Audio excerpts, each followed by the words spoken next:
ಕಾಡಾನೆಗಳು ಕಂಡು ಬಂದಲ್ಲಿ ಸಂಯಮದಿಂದ ವರ್ತಿಸಿ. ಇರುತ್ತೆ, ಯಾವಾಗಲೂ ಒಂದೊಂದು ಟೈಮ್ ಇರ್ತವೆ, ಈಗೇನಿಲ್ಲ. ನಾನು ನನ್ನ ಮೊದಲ ಯೂಟ್ಯೂಬ್ ಚಾನಲ್ನ ಅರ್ಜುನನ ವಿಡಿಯೋದೊಂದಿಗೆ ಮಾಡಬೇಕು ಅಂದ್ಕೊಂಡಿದ್ದು ಯಾಕೆ ಅಂದರೆ, ಈ ಸಮಾಧಿ ಮೇಲೆ ಅರ್ಜುನನ ಪ್ರತಿಮೆ ಬರುತ್ತೆ. ಈ ಥರ ನಮ್ಮ ಅರ್ಜುನನ ಲೈಫಲ್ಲೂ ಒಂದು ದುರಂತ ನಡೆದ್ಬಿಡುತ್ತೆ. ಏನು ಅಂದರೆ, ಈ ಥರ ವಿಲನ್ನಾಗಿ ಹೀರೋ ಆದಂಥ ಏಕೈಕ ಆನೆ ಅಂದರೆ ಅದು ನಮ್ಮ ಅರ್ಜುನ ಆನೆ. ಎಲ್ಲರ ಗಮನ ನನ್ನ ಕಡೆ ಇದೆ ಅಂತ ಗೊತ್ತಾಯ್ತು. ಹಾಗೆ ಗಮನ ಇಟ್ಟು ಕೇಳಿ, ಒಂದು ಕತೆ ಹೇಳ್ತೀನಿ. ಕಾಡಾನೆಗಳು ಕಂಡು ಬಂದಲ್ಲಿ ಸಂಯಮದಿಂದ ವರ್ತಿಸಿ, ಕೂಡಲೇ ಅರಣ್ಯ ಇಲಾಖೆಗೆ ಮಾಹಿತಿ ನೀಡಿ. ಅಣ್ಣ, ಕಾಡಾನೆ ಬಂದರೆ ಸಂಯಮ ಎಲ್ಲಿ ಬರುತ್ತಣ್ಣ? ನೋಡಿದ್ರೇ ಗಾಬರಿ ಆಗಿರುತ್ತೆ, ಅಷ್ಟು ದೊಡ್ಡ ಶರೀರ. ಅದೇ ನಮ್ಮ ಚಿಕ್ಕಪ್ಪನ ಮಕ್ಕಳ. ನಾನೀಗ ಇರೋದು ವೀರ ಮರಣ ಹೊಂದಿದ ನಮ್ಮ ಅರ್ಜುನನ ಸಮಾಧಿ ಹತ್ರ. ಸಮಾಧಿ ಹೋಗೋ ದಾರಿ ಎಷ್ಟು ದಟ್ಟವಾದ ಅರಣ್ಯ. ನಿಮಗೆ ಇಲ್ಲಿ ಕಾಣಿಸ್ತಿರ್ಬೋದು, ಈ ಥರ ತಂತಿ ಬಿಟ್ಟಿರೋದು. ಇದು ಆನೆಗಳು ಬಂದರೆ ರಸ್ತೆ ದಾಟಬಾರ್ದು ಅಂತ.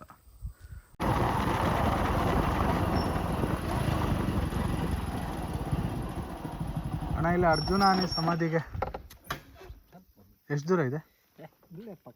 ಹೌದಾ? ಎಲ್ಲಿಂದ ಬಂದಿದ್ದು? ಮೈಸೂರಿಂದ. ಏನು ತೊಂದರೆ ಇಲ್ಲಲ್ಲ ಇಲ್ಲಿ ಆನೆ ಗಿನೆಗಳು?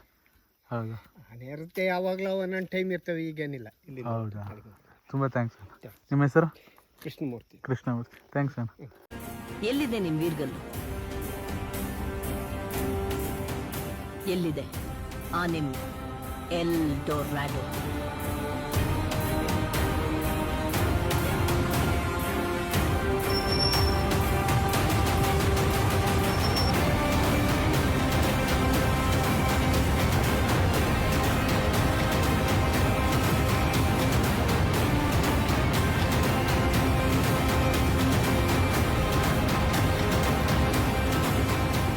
ನಮಸ್ಕಾರ.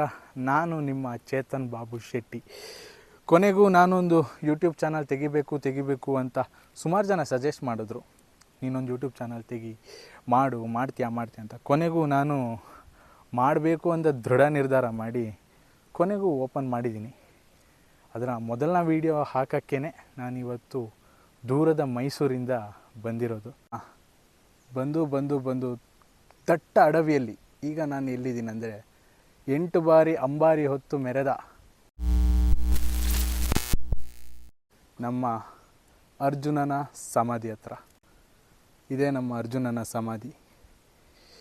ನೋಡೋದಕ್ಕೆ ಸ್ವಲ್ಪ ಬೇಸರ, ಆದರೂ ಕೂಡ ನಾವು ವಿಷಯನ ಅರ್ಥ ಮಾಡಿಕೊಂಡು ಅಕ್ಸೆಪ್ಟ್ ಮಾಡ್ಕೊಳ್ಳೇಬೇಕು ರಿಯಾಲಿಟಿನ. ಇದು ನಮ್ಮ ಅರ್ಜುನನ ಸಮಾಧಿ. ಹೇಗೆ ಆರಾಮಾಗಿ ಎಲ್ಲ ಕೆಲಸಗಳನ್ನು ಬಿಟ್ಟು ಅವನ ಜವಾಬ್ದಾರಿಗಳನ್ನು ಮುಗಿಸಿ ಹೇಗೆ ಮಲಗಿದ್ದಾನೆ ನೋಡಿ.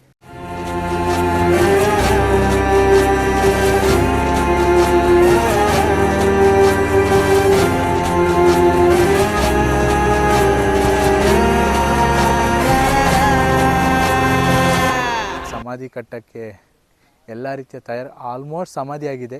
ಈ ಸಮಾಧಿ ಮೇಲೆ ಅರ್ಜುನನ ಪ್ರತಿಮೆ ಬರುತ್ತೆ. ಭಾಳ ಒಂದು ಒಪ್ಪುವಂಥ ವಿಚಾರ. ಏನಕ್ಕಂದರೆ ಪ್ರತಿಮೆ ಇದ್ದು ಸಮಾಧಿ ಇರೋದು ಆನೆಗಳು ಭಾಳ ಕಡಿಮೆ. ಅದರಲ್ಲೂ ನಮ್ಮ ಅರ್ಜುನನಿಗೆ ಕೊಡಲೇಬೇಕಾದಂಥ ಒಂದು ಗೌರವ ಅದು. ಹಾಗಾಗಿ ಈ ಸಮಾಧಿ ಮೇಲೆ ಅರ್ಜುನನ ಪ್ರತಿಮೆ ಬರುತ್ತೆ. ನಾನು ನನ್ನ ಮೊದಲ ಯೂಟ್ಯೂಬ್ ಚಾನಲ್ನ ಅರ್ಜುನನ ವಿಡಿಯೋದೊಂದಿಗೆ ಮಾಡಬೇಕು ಅಂದ್ಕೊಂಡಿದ್ದು ಯಾಕೆ ಅಂದರೆ, ಎಲ್ಲದಕ್ಕೂ ಯಾವುದೇ ಕಾರ್ಯ ಮಾಡಲಿ ಮೊದಲ ಪೂಜೆ, ಅಗ್ರ ಪೂಜೆ ಸಲ್ಲಬೇಕಾಗಿದ್ದು ವಿನಾಯಕನಿಗೆ, ಅಂದರೆ ಗಣಪತಿಗೆ. ನಾವು ಗಣಪತಿನ ಆರಾಧಿಸ್ತೀವಿ, ಆದರೆ ನಾನು ಗಣಪತಿ ರೂಪದಲ್ಲಿರೋ ಆನೆನ ನಾನು ಗಣಪತಿನೇ ಅಂತ ನಾನು ಅನ್ಕೋತೀನಿ. ಆನೆಗಳು ಅಂತ ಬಂದಾಗ, ವಿಶೇಷವಾಗಿರೋ ಆನೆಗಳನ್ನು ನಾನು ತಗೋಬೇಕು ಅಂದಾಗ ನನಗೆ ಅರ್ಜುನ ಫಸ್ಟ್ ತಲೆಗೆ ಬಂದ. ಅದಾದಮೇಲೆ ಕೇಗುಡಿ ಗಜೇಂದ್ರ ಬಂದಿದ್ದ. ಬಟ್ ಕೇಗುಡಿ ಗಜೇಂದ್ರ ನನಗೆ ಅಲ್ಲಿ ಸಿಗಲಿಲ್ಲ. ಇನ್ನೊಂದೇನೆಂದರೆ, ನನಗೆ ಅರ್ಜುನ ತುಂಬ ತಲೆಯಲ್ಲಿದ್ದ, ಆದರೆ ಇಲ್ಲಿ ಹೇಗೆ ಬರೋದು ಅನ್ನೋ ಕನ್ಫ್ಯೂಷನಲ್ಲೇ ನಾನು ಕೇಗುಡಿ ಗಜೇಂದ್ರನ ಹತ್ರ ಹೋಗೋಣ ಅಂದ್ಕೊಂಡಿದ್ದೆ. ಕೊನೆಗೆ ಅಲ್ಲಾಗಲಿಲ್ಲ. ಇನ್ನು ದೇವರು ನೀನು ಅರ್ಜುನನ ಜೊತೆನೇ ಮಾಡಬೇಕು ಅಂತ ಏನೋ ಹೇಳಿದ್ದಾನೆ ಅಂದ್ಕೊಂಡು ನಾನು ಅರ್ಜುನನ ಹತ್ರನೇ ಬಂದಿದ್ದೀನಿ.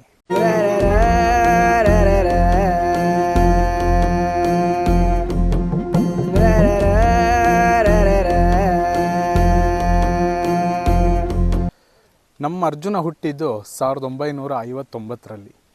ಅವನು ಹುಟ್ಟಿದ ಬಗ್ಗೆ ಎಲ್ಲ ಅಷ್ಟು ಗೊತ್ತಿಲ್ಲ. ಆದರೆ ನಾನು ತಿಳ್ಕೊಂಡಂಥ ವಿಚಾರಗಳು ಏನಂದರೆ, ಅರ್ಜುನ ದಸರಾಗೆ ಅಂತ ಬಂದಿದ್ದು 1990ರಲ್ಲಿ. ನಿಶಾನೆ ಆನೆಯಾಗಿ ಸೇರಿಕೊಂಡಂಥ ಅರ್ಜುನ ಸತತ 5 ವರ್ಷಗಳ ಕಾಲ ನಿಶಾನೆ ಆನೆಯಾಗಿ ಮುಂದುವರಿತಾನೆ. ಕೊನೆಗೆ ಯಾವುದೋ ಒಂದು ದುರಂತ ನಡೆದುಬಿಡುತ್ತೆ. ಏನು ಗೊತ್ತಾ, ಈ ಮನುಷ್ಯರ ಲೈಫಲ್ಲೇ ಏನೇನೇನೇನೋ ನಡೆದುಬಿಡುತ್ತೆ. ಆದರೆ ಪ್ರಾಣಿಗಳ ಲೈಫಲ್ಲೂ ಆ ಥರದ್ದೊಂದು ರೋಚಕ ಘಟನೆ ಏನೇನೇನೋ ನಡೆದುಬಿಡುತ್ತೆ. ಅದೇ ಥರ ನಮ್ಮ ಅರ್ಜುನನ ಲೈಫಲ್ಲೂ ಒಂದು ದುರಂತ ನಡೆದುಬಿಡುತ್ತೆ. ಏನು ಅಂದರೆ, ಇವಾಗೆಲ್ಲ ಆನೆಗಳನ್ನು ಸ್ನಾನ ಮಾಡಿಸ್ಬೇಕಂದ್ರೆ ಅರಮನೆ ಮುಂದೆ ಇರೋ ದೊಡ್ಡ ತೊಟ್ಟಿಯಲ್ಲಿ ಸ್ನಾನ ಮಾಡಿಸ್ತಾರೆ. ಇವಾಗ ಅಲ್ಲಿ ಒಂದು ಶಿಬಿರ ಇದೆ, ಕ್ಯಾಂಪ್ ಏನಿದೆ, ಅಲ್ಲಿ ಸ್ನಾನ ಮಾಡಿಸೋ ಎಲ್ಲ ಅನುಕೂಲಗಳು ಇದೆ. ಆದರೆ ಮೊದಲು ಹಾಗಲ್ಲ. ದಸರಾಗೆ ಬರುವಂಥ ಎಲ್ಲ ಆನೆಗಳು 1990-95 ಆಸುಪಾಸಿನಲ್ಲಿ ದಸರಾಗೆ ಬರುವ ಎಲ್ಲ ಆನೆಗಳನ್ನು ಕಾರಂಜಿ ಕೆರೆಗೆ ಕರ್ಕೊಂಡು ಹೋಗ್ತಾಯಿದ್ರು. ಈ ಕಾರಂಜಿ ಕೆರೆಗೆ ಮಾಮೂಲಿ ಇವಾಗ ಹೇಗೆ ಗಜಪಡೆ ತಾಲೀಮು ಅಂತ ಕರ್ಕೊಂಡು ಹೋಗ್ತಾರೆ, ಅದೇ ರೀತಿ ಮೊದಲು ದಸರಾ ಆನೆಗಳನ್ನು ತಾಲೀಮ್ ರೂಪದಲ್ಲಿ ಸ್ನಾನಕ್ಕೆ ಅಂತಲೇ ಕಾರಂಜಿ ಕೆರೆಗೆ ಕರ್ಕೊಂಡು ಹೋಗ್ತಾಯಿದ್ರು. ಕಾರಂಜಿ ಕೆರೆಗೆ ಕರ್ಕೊಂಡು ಹೋಗ್ತಿರ್ತಕ್ಕಂಥ ಸಂದರ್ಭದಲ್ಲಿ ಬಹುದ್ದೂರ್ ಅನ್ನೋ ಆನೆ ಮುಂದಾಳತ್ವ ವಹಿಸಿರುತ್ತೆ, ಅಂದರೆ ಮುಂದೆ ಇರುತ್ತೆ. ಅದ್ರ ಮೇಲೆ ಒಬ್ಬ ಮಾವುತ ಕೂತಿರ್ತಾನೆ. ಈ ಕೆರೆಯಲ್ಲಿ ಇಳಿಬೇಕಾದ್ರೆ ಇಳಿಜಾರು ಬರುತ್ತೆ. ಇಳಿಜಾರು ಬರ್ತಕ್ಕಂಥ ಸಂದರ್ಭದಲ್ಲಿ ಏನಾಗುತ್ತೆ ಅಂದರೆ, ಈ ಬಹುದ್ದೂರ್ ಆನೆ ಕೆಳಗೆ ಇಳಿಬೇಕಾದ್ರೆ ಈ ಆನೆಗಳಿಗೆ ಇಳಿಜಾರು ಅಂದರೆ ಭಯ. ಅವುಗಳು ಬೇಗ ಬೇಗ ಇಳಿಯಲ್ಲ, ತುಂಬ ಭಯ ಪಡ್ತವೆ. ಆನೆಗೂ ಅದೇ ರೀತಿ ಭಯ ಆಗಿ ಏನೋ ಜಾರ್ದಂಗಾಗಿ ಒಂದೇ ಸರಿ ಸಡನ್ನಾಗಿ ನಿಂತು ಬಿಡುತ್ತೆ. ಆ ಸಡನ್ನಾಗಿ ನಿಂತಿದ್ದಕ್ಕಂಥ ಸಂದರ್ಭದಲ್ಲಿ ಏನಾಗುತ್ತೆ ಅಂದರೆ, ಆನೆ ಮೇಲಿದ್ದ ಮಾವುತ ಕೆಳಗೆ ಬೀಳ್ತಾನೆ. ಅದ್ರ ಹಿಂದೆ ಇದ್ದಿದ್ದೆ ಅರ್ಜುನ. ಯಾರು ಕಾಲು ಕೆಳಗೆ ಸಿಕ್ಕಿ ಅಪ್ಪಚ್ಚಿ ಅದನ್ನೋ ಗೊತ್ತಿಲ್ಲ. ಅದು ಬಹಳ ಒಂದು ದೊಡ್ಡ ಮಟ್ಟದ ನ್ಯೂಸ್ ಆಯಿತು. ಅದು ಅರ್ಜುನನ ಕೈಗೆ ಸತ್ನೋ ಅಥವಾ ಬಹುದೂರೇ ತುಳಿದ್ನೋ ಇವತ್ತಿಗೂ ಗೊತ್ತಿಲ್ಲ. ಅದ್ರ ಬಗ್ಗೆ ತನಿಖೆಗಳು ಜಾಸ್ತಿ ಆಯಿತು. ಬಟ್ ಅದರ ಅಪವಾದ ಪೂರ್ತಿ ನಮ್ಮ ಅರ್ಜುನನ ಮೇಲೆ ಬಂತು. ಅಲ್ಲಿಂದ ಸತತ 5 ವರ್ಷಗಳ ಕಾಲ ಅರ್ಜುನನ ವಿಲನ್ ಆಗಿ ನೋಡಿದ್ರು. ಅರ್ಜುನ ಸಾಧಾರಣವಾಗಿ ಅವನ್ನ ಮುಂಗೋಪಿ ಇವನು ದಸರಾಗೆ ಬರಲ್ಲ ಅಂತ ಹೇಳಿ ಅರ್ಜುನನ 5 ವರ್ಷದಿಂದ ಅಲ್ಲಿಂದ ಒಂದು 5 ವರ್ಷ ದಸರಾ ಎಲ್ಲ ಕಾರ್ಯಗಳಲ್ಲೂ ಅವನ್ನ ಅಮಾನತುಗೊಳಿಸ್ತಾರೆ. ಯಾವುದೇ ರೀತಿ ಕಾರ್ಯಗಳನ್ನು ಮಾಡೋಕ್ಕೆ ಬಿಡಲ್ಲ. ಸೊ ಈ ಥರ ವಿಲನ್ನಾಗಿ ಹೀರೋ ಆದಂಥ ಏಕೈಕ ಆನೆ ಅಂದರೆ ಅದು ನಮ್ಮ ಅರ್ಜುನ ಆನೆ. ಯಾಕಂದರೆ ಅಭಿಮನ್ಯು, ದ್ರೋಣ, ಬಲರಾಮ ಇವರೆಲ್ಲ ಹೀರೋಗಳೇ, ಇವತ್ತಿಗೂ ಹೀರೋಗಳೇ. ಅವ್ರ ಮೇಲೆ ಯಾವ ಕಪ್ಪು ಚುಕ್ಕೆನೂ ಇಲ್ಲ. ಆದರೆ ನಮ್ಮ ಅರ್ಜುನನ ಮೇಲೆ ಕಪ್ಪು ಚುಕ್ಕೆ ಇತ್ತು. ಅಂಥ ಒಂದು ವಿಭಿನ್ನವಾದ ಆನೆ.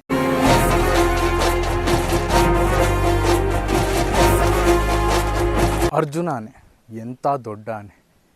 ಇಡೀ ದಸರಾ ತಾಲೀಮಲ್ಲಿ ನೀವು ಯಾವ ಆನೆ ಕಂಡುಹಿಡಿದಿದ್ರು ಅರ್ಜುನ ಆನೆನ ಕಂಡುಹಿಡಿತಿದ್ರೆ. ಯಾಕಂದರೆ ಅಷ್ಟು ದೊಡ್ಡ ಆನೆ ಅವನು. ಅವನ ದಂತಗಳಾಗಿರ್ಬೋದು, ಅವನ ಘಟ ಆಗಿರ್ಬೋದು, ಅವನ ಎತ್ತರ 9.25 ಅಡಿ, ಹತ್ರ 10 ಅಡಿ, 9.8 ಹತ್ರ 10 ಅಡಿ ಇರೋ ಆನೆ. ಸುಮಾರು 6000 kg ಇರೋ ಆನೆ. 6000 kg ಅಂದರೆ ಏನು ಆಟನ? ಬರೋ ಆನೆಗಳಲ್ಲಿ ಈಗ ನಮ್ಮ ಅಭಿಮನ್ಯು ಅವರೆಲ್ಲ 5600 kg ಈ ಥರ ಇದ್ದರೆ ಅವನು 6000 ಕ್ರಾಸ್ ಮಾಡಿಬಿಟ್ಟಿದ್ದಾನೆ. ಇಂಥ ಆನೆ. ಇದ್ದಿದ್ದು ಬಳ್ಳೆ ಶಿಬಿರ. ಮೊದಲು ದೊಡ್ಡ ಮಾಸ್ತಿ ಅಂತ ಮಾವ್ತಾ ಇದ್ದರು. ಆಮೇಲೆ ಅವರ ಮಗ ವಿನು ಅವರ ಕೈಗೆ ಸೇರಿತು. ಕೊನೆಗೆ ನಿಮಗೆ ಗೊತ್ತು, 8 ಬಾರಿ ಅಂಬಾರಿ ಹೊತ್ತ. ಅದಾದಮೇಲೆ ಅವನಿಗೆ 60 ವರ್ಷ ಆಗ್ತಿದ್ದಂಗೆ ಅಂಬಾರಿ ಹೊರುವ ಕೆಲಸವನ್ನು ನಿಲ್ಲಿಸ್ಬಿಟ್ರು. ಬಟ್ ಆದರೂ ನಮ್ಮ ಅರ್ಜುನ ಏನಿದ್ದಾನೆ ಅವನು ಕೆಲಸನ ನಿಲ್ಲಿಸ್ತಿಲ್ಲ. ಸಾಧಾರಣವಾಗಿ ಅವನು 63 ವರ್ಷ ತನಕ ಅವನು ಆನೆ ಕಾರ್ಯಾಚರಣೆಗಳಲ್ಲೆಲ್ಲ ಭಾಗವಹಿಸ್ತಿದ್ದ. ಯಶಸ್ವಿ ಆನೆ ಕಾರ್ಯಾಚರಣೆಗಳನ್ನು ಭಾಗವಹಿಸ್ತಿದ್ದ. ಆಮೇಲೆ ಅರ್ಜುನನ ತಾಲೀಮ್ ಕರ್ಕೋಬೇಕಾದ್ರೆ ಸಾಧಾರಣವಾಗಿ ಅರ್ಜುನ ಯಾವಾಗಲೂ ಹಿಂದೆನೇ ಇರ್ತಿದ್ದ. ಏನಕ್ಕೆ? ಅರ್ಜುನನಿಗೆ ಒಂದು ಚಾಕಚಕ್ಯತೆ ಇತ್ತು. ಯಾವುದೇ ತಾಲೀಮ್ನಲ್ಲಿ ಯಾವುದೇ ಆನೆಗಳು ಚೂರು ದಿಕ್ಕು ತಪ್ಪಿದ್ರು, ಆಚೆ ಈಚೆ ಓಡಾಡಿದ್ರು, ಗಾಬರಿ ಆದ್ರೂ ಅರ್ಜುನ ಕಂಟ್ರೋಲ್ ಮಾಡೋ ತಾಕತ್ತಿತ್ತು. ಹಾಗಾಗಿ ಪ್ರತಿ ಬಾರಿ ನೀವು ತಾಲೀಮಿಗೆ ಕರ್ಕೊಂಡು ಹೋಗ್ಬೇಕಾದ್ರೆ ನೋಡಿ, ಅರ್ಜುನ ಕೊನೆಯಲ್ಲಿರ್ತಿದ್ದ. ಇನ್ನು ನಮ್ಮ ಅರ್ಜುನನ ಬಗ್ಗೆ ಹೇಳಬೇಕಂದ್ರೆ, ಅರ್ಜುನನಂಥ ರಸಿಕ ಆನೆ ಇನ್ಯಾರೂ ಇಲ್ಲ.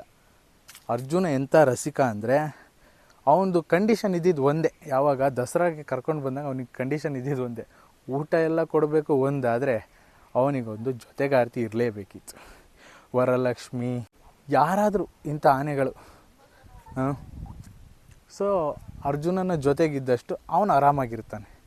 ಅವನು ಶಿಬಿರದಲ್ಲಿ ಇರಬೇಕಾದ್ರೂ ಅಷ್ಟೇ. ಅವನು ಹೇಗೆ ಅಂದರೆ, ಕೊನೆಗೆ ಇಲ್ಲಿ ಬಂದು ಕ್ಯಾಂಪಲ್ಲಿ ದಸರಾದಲ್ಲಿ ಬಂದು ಯಾರನ್ನಾರು ಗೆಳತಿಯನ್ನಾಗಿ ಮಾಡಿಕೊಂಡು ಕೊನೆಗೆ ಅವನು ಅದನ್ನು ಈ ವರಮಹಾಲಕ್ಷ್ಮಿ ಆನೆ ಹಾಗೆ ಆಗಿತ್ತು. ಆ ವರಮಹಾಲಕ್ಷ್ಮಿ ಆನೆನ ಅವನು 2 ತಿಂಗಳು ಬಳ್ಳೆ ಶಿಬಿರ ಕರ್ಕೊಂಡು ಹೋದ್ಮೇಲೆ ಆಮೇಲೆ ವರಮಹಾಲಕ್ಷ್ಮಿ ಆನೆನ ಆ ಶಿಬಿರ ಕರ್ಕೊಂಡು ಹೋಗಿತ್ತು. ಸೊ ಆ ಥರ ಒಂದು ಆನೆ ಅದು. ಅಂದರೆ ಯಾವುದೇ ಕಾರಣಕ್ಕೂ ಅವನಿಗೆಲ್ಲ ಕೊಟ್ಟರು ಅವನಿಗೊಂದು ಸಂಗಾತಿ ಕೊಡಲೇಬೇಕಿತ್ತು. ಸೊ ಅಂಥ ರಸಿಕತೆ ಇರೋ ಆನೆ ಇದು. ದಸರಾ ಆನೆಗಳನ್ನು ಆಯ್ಕೆ ಮಾಡಬೇಕಾದ್ರೂ ಕೆಲವೊಂದು ಗುಣಲಕ್ಷಣಗಳನ್ನು ನೋಡ್ತಾನೆ. ಅವುಗಳ ಆಕಾರ, ಕಿವಿ, ಆಮೇಲೆ ಅವುಗಳ ಗಾಂಭೀರ್ಯ, ನಡಿಗೆ ಎಲ್ಲನೂ ನೋಡಿ ಆನೆಗಳಿಗೆ ದಸರಾ ಅಂಬಾರಿ ಹೊರಕ್ಕೆ ಅವಕಾಶಗಳನ್ನು ಕೊಡೋದು. ಅದರಲ್ಲಿ ಕೆಲವೇ ಆನೆಗಳು ಮಾತ್ರ ಆಯ್ಕೆ ಆಗೋದು.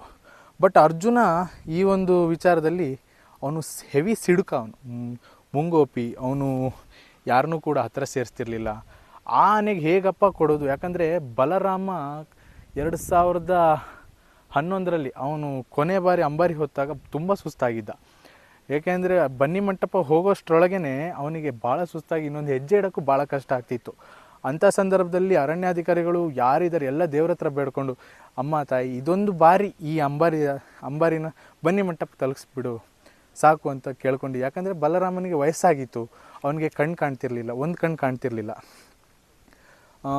ಹಾಗಾಗಿ ನೆಕ್ಸ್ಟ್ ಯಾರಪ್ಪ ಇವನು ಅಂದರೆ ಬಲರಾಮ ಇನ್ನೂ ಹೊರಕ್ಕಾಗಲ್ಲ, ಯಾಕಂದರೆ ಅವನಿಗೆ ಆಲ್ರೆಡಿ ತುಂಬ ವಯಸ್ಸಾಗಿತ್ತು. ನೆಕ್ಸ್ಟ್ ಯಾರು ಅಂತ ತಲೆಗೆ ಬಂದಾಗ ಒಂದಷ್ಟು ಜನ ಸಜೆಸ್ಟ್ ಮಾಡಿದ್ದು ಅರ್ಜುನ. ಯಾಕಂದರೆ ಅರ್ಜುನ ನಿಶಾನೆ ಆನೆಯಾಗಿ ಆವಾಗಲೇ ಇದ್ದ. ಬಟ್ ಅರ್ಜುನನ ಈ ಒಂದು ದುರಂತ ಏನಿದೆ ಜನಗಳಲ್ಲಿ ಇದು ಹುಟ್ಟಿಸ್ಬಿಟ್ಟಿತ್ತು, ಭಯ.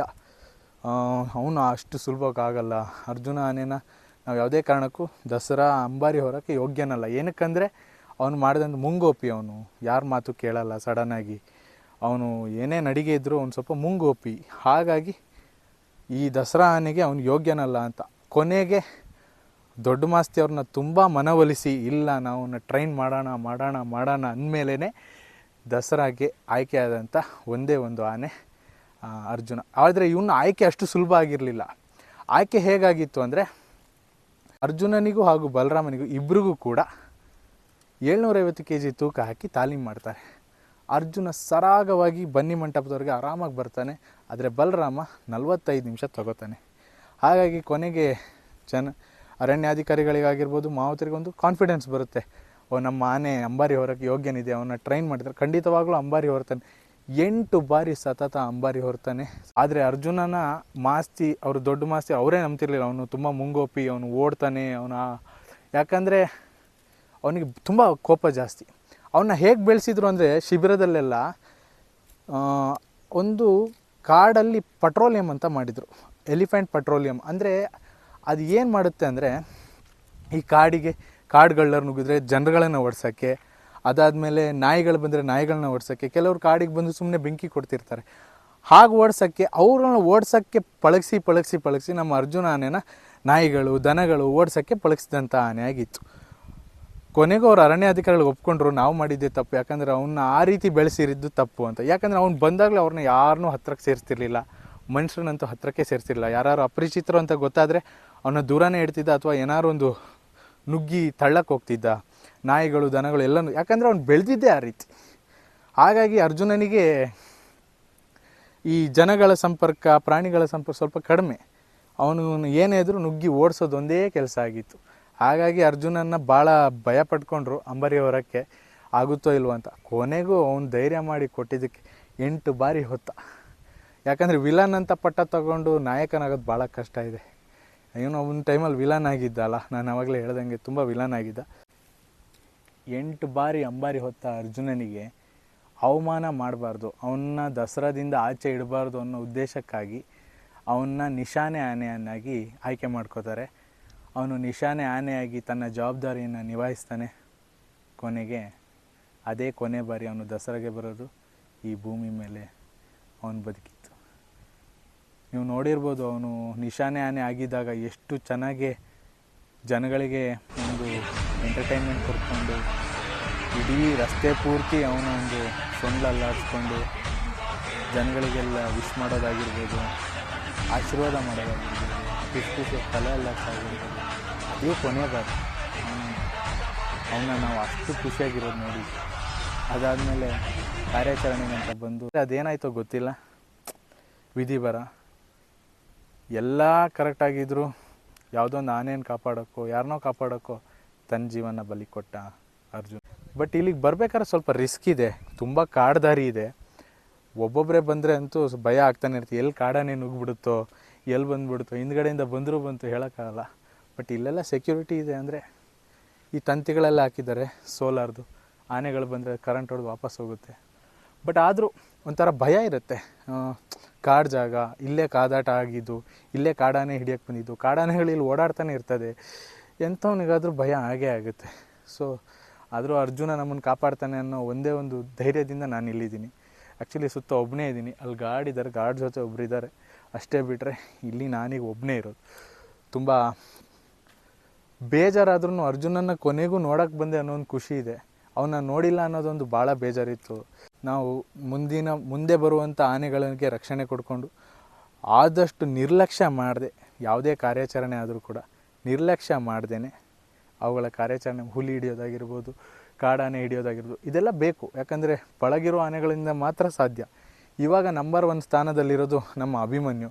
ಅವನಿಗೆ ಆದಷ್ಟು ಒಳ್ಳೆಯದಾಗಿ. ಕಾಡಾನೆಗಳು ಸುಲಭ ಅಲ್ಲ, ಅವುಗಳು ಪಳಗಿರೋ ಆನೆಗಳಿಗಿಂತನೂ ತುಂಬ ರಫ್. ಅವು ಏನು ಮಾಡ್ತಾವೋ ಯಾರಿಗೂ ಹೇಳೋಕ್ಕಾಗಲ್ಲ. ಆ್ಯಕ್ಚುಲಿ ಪ್ರಾಣಿಗಳೇನೆಂದರೆ ನೀವು ಸುಮ್ಮನಾದರೆ ಅವು ಸುಮ್ಮನೆ ಇರ್ತವೆ. ಬಟ್ ಕಾಡಾನೆಗಳು ಹಾಗಲ್ಲ, ಅವ್ರಿಗೆ ಯಾವ ಟೈಮಲ್ಲಿ ಮದ ಇರುತ್ತೆ ಏನಿರುತ್ತೆ ಅಂತ ಹೇಳೋಕ್ಕಾಗಲ್ಲ. ಹಾಗಾಗಿ ಕಾಡಾನೆಗಳಿಂದ ಆದಷ್ಟು ಹುಷಾರಾಗಿರಬೇಕು. ಪಳಗಿರೋ ಆನೆಗಳು ಏನು ಸಾಮಾನ್ಯ ಅಲ್ಲ, ಅವುಗಳಿಗೂ ಯಾವಾಗ ಮಸ್ತಿ ಬರುತ್ತೆ ಅಂತ ಹೇಳ್ತಾರೆ. ಆ ಮಸ್ತಿ ಯಾವಾಗ ಬರುತ್ತೆ ಅಂತ ಹೇಳೋಕ್ಕಾಗಲ್ಲ. ಆವಾಗ ಆನೆಗಳನ್ನು ಕಟ್ಟಾಕ್ತಾರೆ.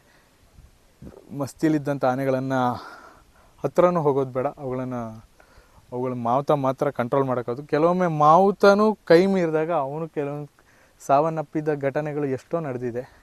ಆನೆಗಳಿಂದ ಆದಷ್ಟು ದೂರ ಇರಿ, ಆನೆಗಳನ್ನು ಪ್ರೀತಿಸಿ. ಯಾಕಂದರೆ ಭೂಮಿ ಮೇಲೆ ಬದುಕಿರೋ ಅತ್ಯಂತ ದೊಡ್ಡ ಜೀವಿ ಆನೆ. ಈಗ ಅವುಗಳ ಪಳೆಯುಳಿಕೆಗಳು, ಹಳೆ ಆನೆಗಳ ಪಳೆಯುಳಿಕೆಗಳು ನೋಡು ಎಷ್ಟೆಷ್ಟು ದೊಡ್ಡದಿದೆ. ಬಟ್ ಇವಾಗ ಭೂಮಿ ಮೇಲೆ ಅತ್ಯಂತ ದೊಡ್ಡ ಪ್ರಾಣಿ ಅಂದರೆ ಅದು ಆನೆ ಮಾತ್ರ. ಅವುಗಳನ್ನು ಸಂರಕ್ಷಿಸೋಣ.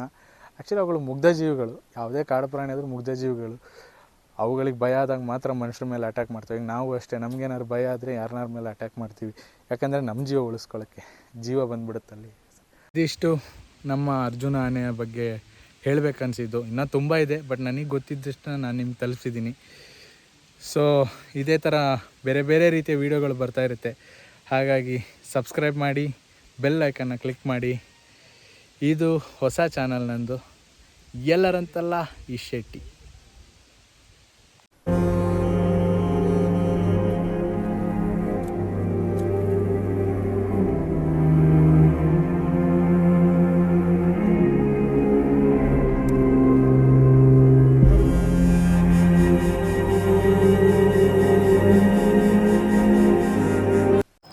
ಇದು ಅರ್ಜುನನ ಸಮಾಧಿಗೆ ಬರೋ ದಾರಿ.